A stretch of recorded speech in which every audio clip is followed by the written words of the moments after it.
اللہ تعالیٰ فرماتا ہے، نہ تو تیرے رب نے تجھے چھوڑا ہے، نہ وہ بیزار ہو گیا ہے۔ اللہ ہی تمہارا پہلا سہارا تھا اور اللہ ہی تمہارا آخری سہارا ہے۔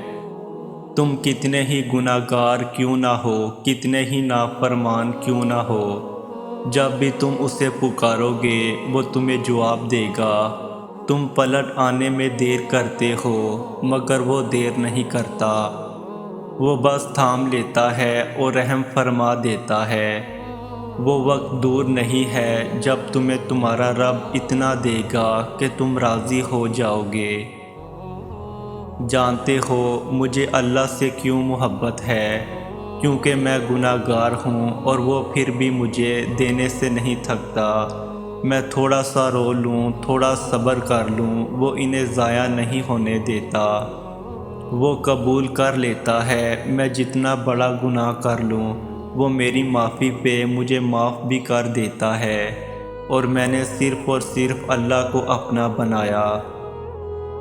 اگر تم دیکھنا چاہتے ہو اللہ تمہارے کتنا قریب ہے تو سجدے میں کبھی سبحان ربی الاعلیٰ کی سرگوشی کو اپنے دل کی دھک دھک کے ساتھ مطابقت کر کے دیکھنا۔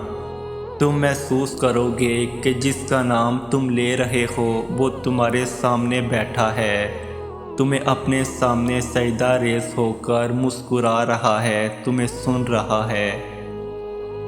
جب تم یہ سوچتے ہو کہ شاید وہ رب مجھ سے ناراض ہو گیا، وہ تب تمہارے سب سے زیادہ قریب ہوتا ہے۔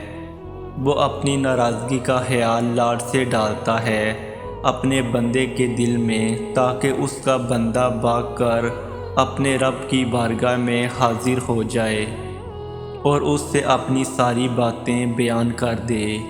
وہ تمہیں تم سے زیادہ چاہتا ہے، اس کی محبت سے مایوس نہ ہوا کرو۔ زندگی کے کچھ مسائل خود نہیں حل ہوتے، ان کو حل کرنا پڑتا ہے۔ اپنے آپ کو کچھ اذیتوں سے خود نکلنا پڑتا ہے۔ یہ آسان نہیں ہوتا مگر یقین کریں جتنا ہمیں مشکل لگ رہا ہوتا ہے اتنا بھی مشکل نہیں ہوتا۔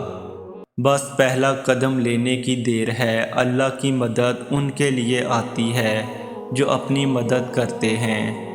آپ اس رب پر بھروسہ کر کے پہلا قدم اٹھا کر تو دیکھیں۔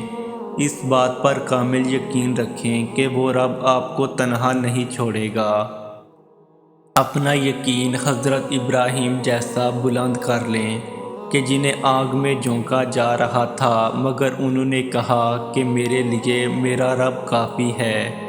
جو رب ابراہیم کا تھا وہی آپ کا بھی رب ہے، وہ سب ٹھیک کرے گا۔ بس ایک بار ہمت کریں، وہ رب آپ کا حامی و ناصر ہوگا۔